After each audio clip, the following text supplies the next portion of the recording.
I just came across a post from the guy who created Claude Code, and he keeps hearing the same thing from engineers. One person is getting 10 times the output with AI while the rest of the company hasn't caught up.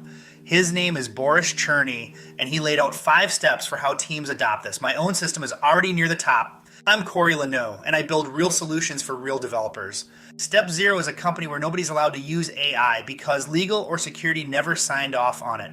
Past that, step 1 is a single developer with a single AI reading every line before it ships, so you only move as fast as you can read. Step 2 is where you run 10 of them at once, each with its own copy of the code, letting them run the test before anything reaches you.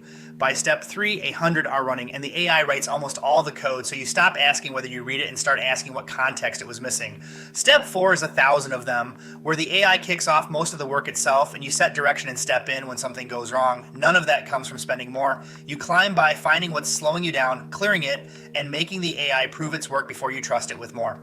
I built a tool called Detent that runs at step 3. It takes an issue off the board, writes the code, runs the tests, has Codex review it, and ships it without me touching the keyboard. It also files its own issues when it finds a gap. So some of the work on that board came from the AI and not from me.